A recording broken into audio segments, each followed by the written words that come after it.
This is All Clear Firefighter Wellness, where we help you light your fire within. I'm Travis. Thank you for being with us today on All Clear. I've got Alec Wands with me today. A very interesting young man. Alec is a podcaster as well. I'm going to let him do what podcasters do best, and that's talk. Tell us about yourself, Alec. Tell us what's going on, and thank you for being with us. Yeah, thank you very much for having me on, Travis. I'm excited to be able to be here today. And I have an interesting background. So I don't come from a background in public safety. I come from a background actually in sport. So grew up playing for one of the top soccer academies in the country in Kansas City.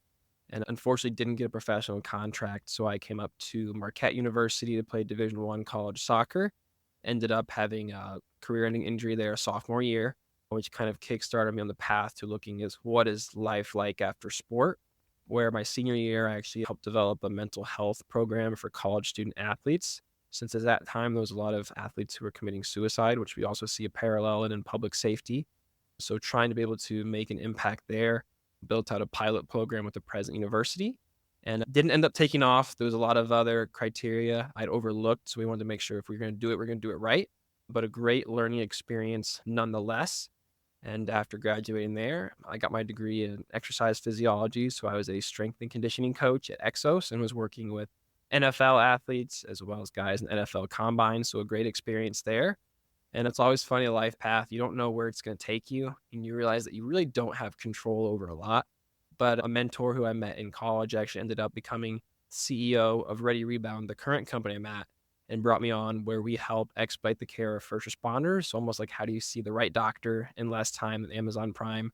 We expanded our offering to be able to help cover cardiology, oncology, as well as some functional movement screen, nutrition, exercise plans. So very blessed to be here. And then beginning of this year, I wanted to be able to make a podcast, be able to give first responders and their departments a voice, especially after we saw what happened 4 years ago in Minneapolis, as well as just public safety in general. Recruit classes are smaller than they've ever been. So trying to be able to spread the word of how fulfilling a career in public safety can be and talk with chiefs about anything from life, leadership, recruitment, retention, even talk about relationships. So it's fun to be able to talk about not only public safety, but just the wisdom that these chiefs have gained. So I really appreciate you having me on here today. No worries. When I was first learning about you, it's like, this guy's interesting. He's got a lot going on. So I figured, particularly with the fact that you've talked with, how many chiefs you said, at least 17 or plus by now, and you've got a lot more lined up. So where are some of the chiefs from that you've had a chance to talk with?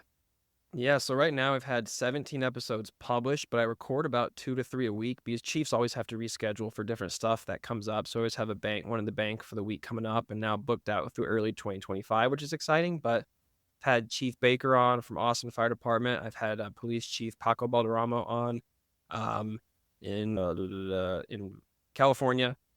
I'm gonna have John Butler on from the IFC coming up in 2 weeks here. Police Chief Eddie Garcia in Texas, Chief Rubin. So I've had some legends on. And I was actually on with Deputy Commissioner Kaz Daughtry and Chief of Patrol John Schell from NYPD last week, which is crazy to hear what they go through in the largest law enforcement agency in the United States. So I've learned a lot from some very experienced individuals. So when I listen to you talk about your background, it sounds a lot like you have focused on development. That seems like something that's like a common thread through your life, through you playing sports and talking about injury prevention and so you're trying to make things better, make people better. And that's exactly what we do here at our podcast, is try to build a better firefighter by igniting that fire within. But of all these folks you've talked to, why don't you share with us some of the most important, I'm not going to say lessons, but most important facts or even lessons that you've taken away from what you've learned so far? Yeah, so at the end of each podcast, I ask a question was, if you'd go back to the beginning of your career in public safety, what is one thing you wish you would have known then that you know now later on in your career? And there's some advice about investing early when it comes to finances. But a lot of the chiefs said that they didn't know that they wanted to be a chief. They just played it by ear. They would have been fine being a captain and getting to stay out in the field, maybe then doing more paperwork than they would have thought. But it's to enjoy the journey, right? Not just try and get to the destination, and finding out that the journey all along is the destination. to be able to prioritize relationships with your family because it's really easy to get caught up in the fire service, other hobbies you have going on. I've learned some great stuff about relationships as well. My parents were divorced when I was younger, and I don't want that for myself in the future. So I appreciate some of these chiefs sharing some of their difficulties that they experience in relationships that I can learn from. And I think one of the amazing things about this is the chiefs you have on the podcast is a chief in Florida could listen to one in Washington, and it's just a one-sided conversation that you could put on your car. And a lot of these chiefs are at the top here where they have to branch out to find other people to empathize with, since you can't always do that within your department since you're at the top of the ladder then. So it's almost developing this connected network where public safety professionals can connect and learn from each other. And it's been a really great thing to see chiefs connecting who had never met before. So I just like to be able to connect people who are making a difference. Yeah, that is a very important thing that you mentioned. That when we have a role of a supervisory role or a leadership role in an organization, whether you're a company officer, chief officer, all the way to the chief, we all have a certain level that we can communicate with, because you never want to talk bad about someone that's of your level to anyone below you, because that's very destructive. And the service that you're providing is very important, because a lot of these guys, they deal with a lot of stress. They have a lot on them, and they need to vent it, and they need to have other people they can talk to. But you mentioned like the fact of marriage and how you've learned that they face challenges and things like that. Have you, in your experience, do you think that firefighters, first responders in general, tend to be very, or can be very self-destructive when it comes to how they deal with, say, mental stress, how they deal with PTSD, how they just deal with the ugly stuff we see? Do you think they become self-destructive when they deal with this sometimes? I think it's a possibility. So we've seen a lot of parallels between sports and first responders, as well as what happens with some of the horrific events that are seen on the job in different ways that people cope. Personally, I coped with exercise and a lot of mental stress that I dealt with. After graduating college, I put on 35 pounds of all muscle, right? It was just I wasn't eating a lot. I was working out a ton, and that's how I let my stress go. Certain firefighters like to go out on ATVs and they'll get in a crash. That's how we see injuries sometimes, is people just blowing off steam off duty. Other times we see when someone's injured, for example, they choose to cope with different substances like alcohol Hmm. sometimes. And that's not only doesn't affect your mental health, your physical health, your emotional health. There's this huge umbrella of wellness with all these components underneath it. And you can always see if someone breaks their arm, but you can never tell what's going on in someone's mind all the time. We call it check up for the neck up, is how are you always checking on your buddies? Because let's face it, just being honest, in public safety and the fire service, law enforcement, the three top killers right now are cancer, heart disease, and suicides. Yep. So it's how are we helping address that?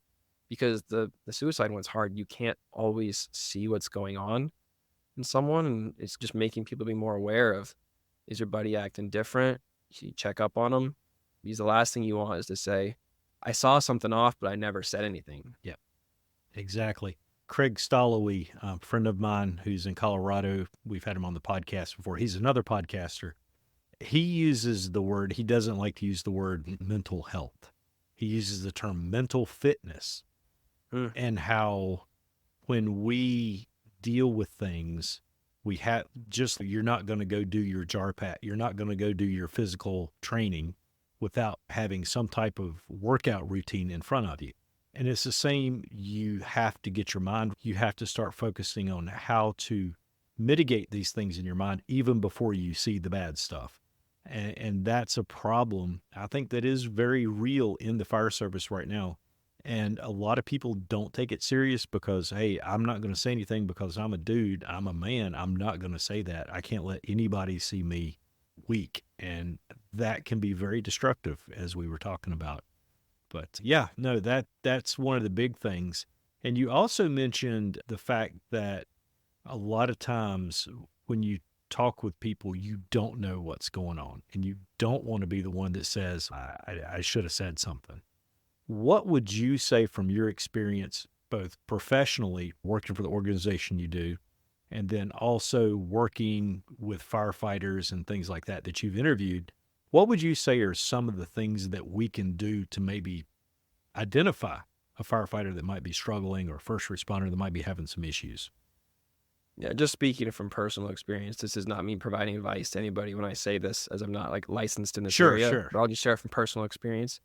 Sometimes just paying attention to smaller things that people do they not come out as much? Do they feel a little more depressed? Are they talking more about problems? Do they not seem happy doing the things that they used to do? And just simply checking in on them and can just be asking how they're doing. And based on the question you ask someone, the answer is you're going to get. So don't just ask someone how you're doing. Everyone always says good. Hey, man, how have you been feeling lately? So sometimes just changing a couple words in a question, you're going to get a completely different answer. And I honestly say every change starts with you.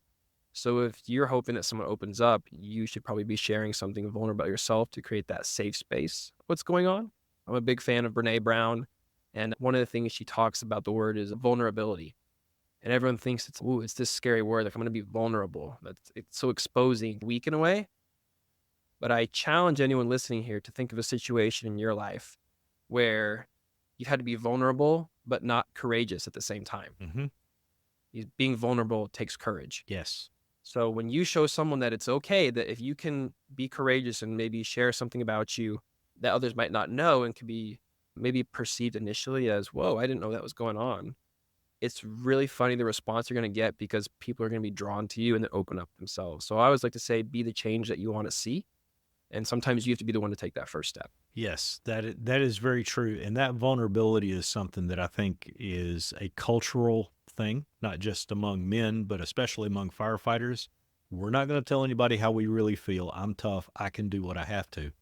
But I was talking to a friend of mine who is with Charlotte here not too far from us. And he was making the comment that the guys that he trains with that are not necessarily with Charlotte, he's got another group that he does some, I think it's almost like fools training with.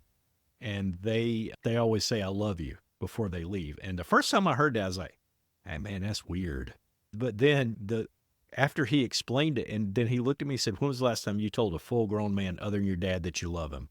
I was like, there have been a few that are not family that have helped me through hard times. So being able to express those types of things are very important. And I know that seems touchy-feely. Somebody's probably getting ready to try to flip the knob off on the podcast. No, hang tight. It gets better, I promise.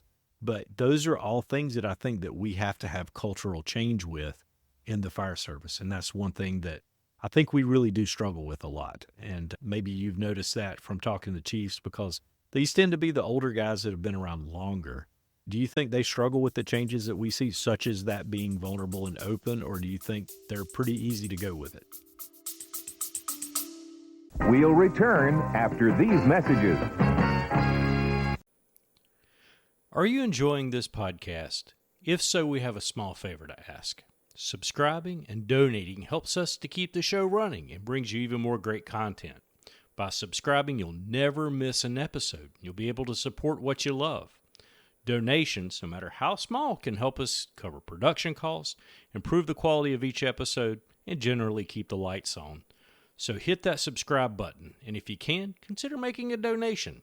Visit us at allclearpodcast.com to donate and catch up on past episodes and even read our blog. Thanks for listening and supporting our show.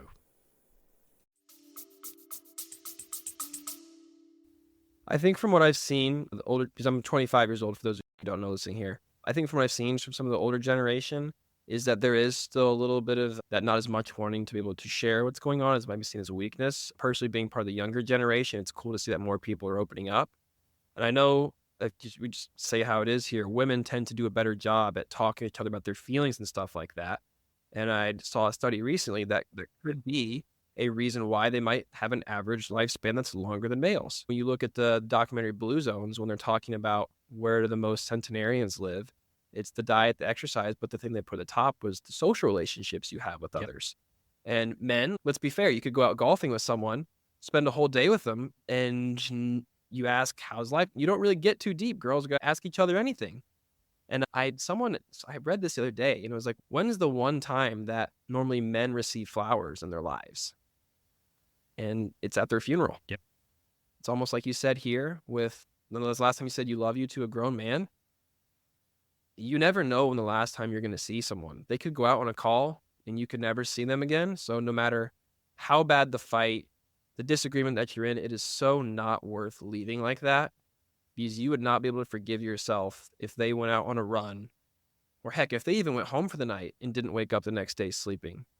You would not let yourself go for experiencing something like that. So I always like to treat every time like it's the last that you see someone, because you don't know what's going to happen when you guys leave from what you're doing together. Yep, that is very true. That is a good point. We've talked about the mental health, the emotional health part of for being a first responder, but let's hit the turn signal and make a hard right-hand turn here. Let's talk about the physical stuff that's going on with firefighters right now. It seems like that's where the company and the organization you're working for now is leaning more toward getting expedient service for first responders, whether it be mental health, get them to an oncologist, get them to a cardiologist.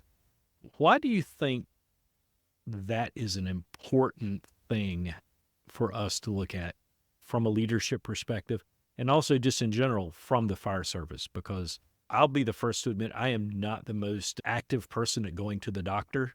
I need to be near dead before I go, or at least that's how I used to be. I'm getting a little better.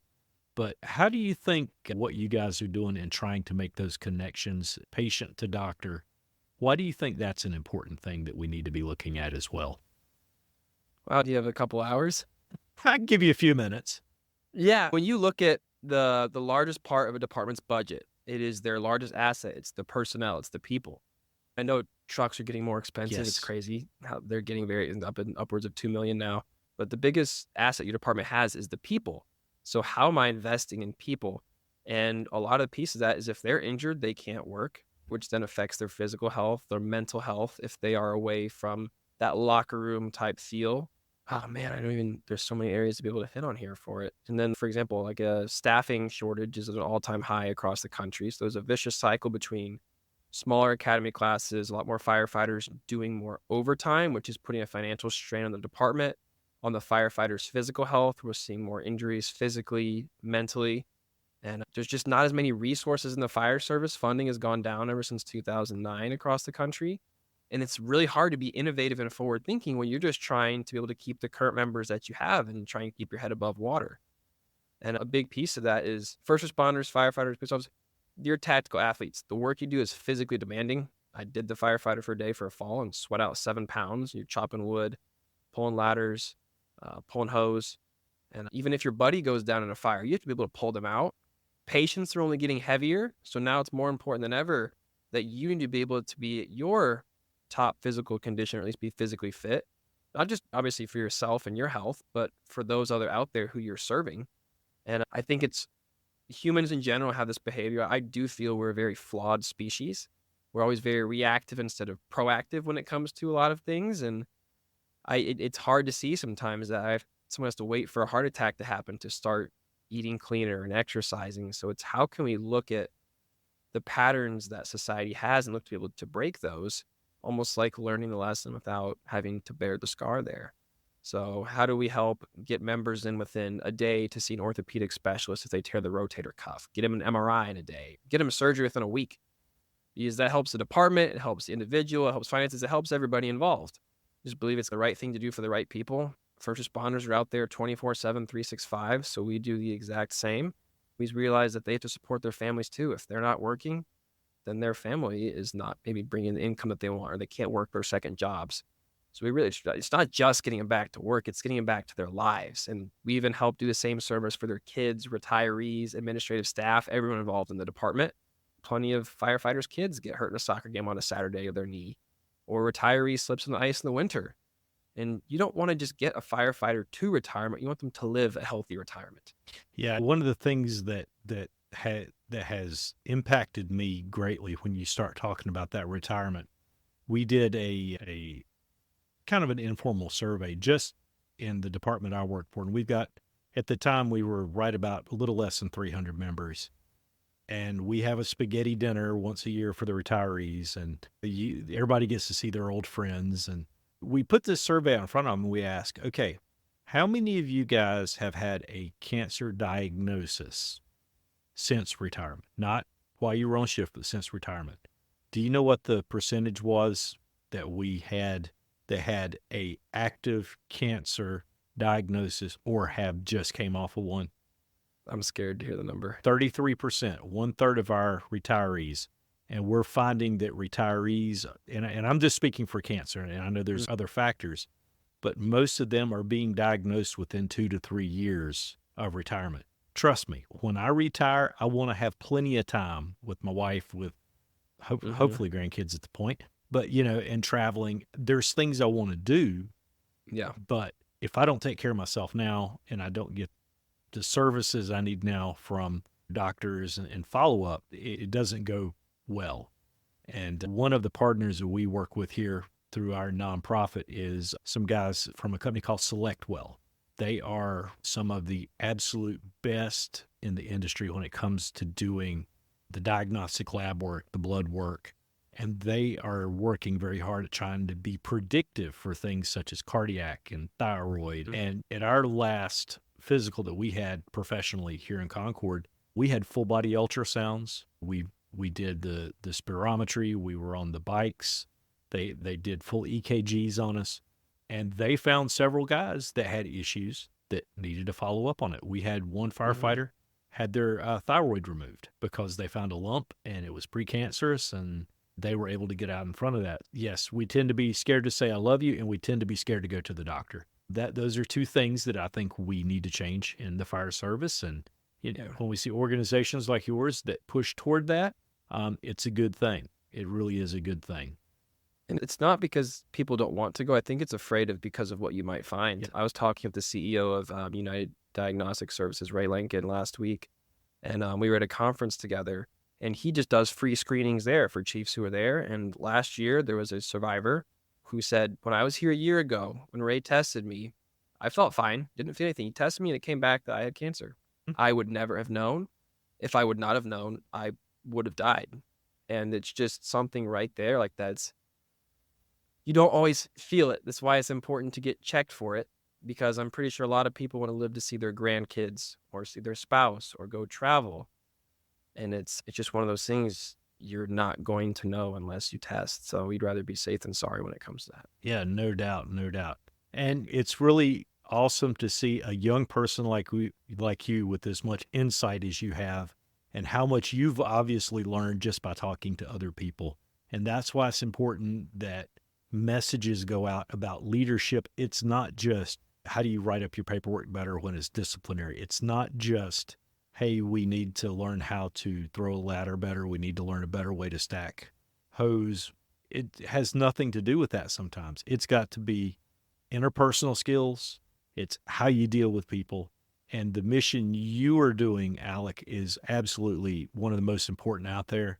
And I encourage you to keep doing what you're doing. And I look forward to listening to a few more of your episodes and seeing where you go. But if folks want to get up with you, a very intelligent young man, where can they find you at? What's the best ways to get a hold of you? Yeah, LinkedIn is the best. I'm very responsive on there. It's just my name is Alec, ALEC. Last name is Wands, WONS. Like the word snow spelled backwards. My email is awands@readyrebound.com. Ready, like you're ready to go, and then rebound like in basketball. So awands@readyrebound.com. And those are two easy ways to reach out to me. And just leaving with kind of golden nugget. It was, maybe this is common knowledge to everyone else, but when I was talking with a lot of the chiefs about leadership, it's always, how is the chief serving his firefighters and his command staff? So how do his firefighters be able to serve the community properly? It's almost like the book Leaders Eat Last. Is they realize that the community is the top of the pyramid. And when you build those community engagement efforts, when you're out there on the good times, just as well the bad, people feel more comfortable with you there and are more likely to be able to, like your job is prevention. Because the best fires don't never happen in the first place. So how can you get people to be able to get a fire blanket or know how to use a fire extinguisher, so maybe you don't have to report to a call or it be as severe? Or on the law enforcement side, someone to be able to phone in something that looks suspicious. So it's, how do you help serve the community? How do you help serve those around you? And that's one of the biggest things I've picked up from leaders in my nuggets there. But yeah, LinkedIn is probably the easiest way. And I appreciate you having me on here today. I love what you're doing to help support the mission of cancer awareness. I think it's definitely needed, as we're only seeing more first responders get cancer, and not that many are even getting tested right now. So I'm hoping that this at least inspires someone to at least go take a look. Yep, no doubt. But I do have a golden nugget that I picked up that I would like to share with you today. Please. I have a question for you. Do you know what you call fake spaghetti? I actually haven't heard this. I don't know. Impasta. All right. See, I warned you about the bad jokes. And everything is so serious in this world. And people often wonder, why do you tell a terrible joke today? Because the world stinks sometimes, and we just have to laugh about it. And I appreciate you taking time to give us some wisdom today at a young age, and look forward to talking to you again before too long. Sounds good. All I right. appreciate you and what you do. All right. Thank you. Thank you. And Alec, thank you for being with us. And as we always sign off here on our podcast, ignite your fire within.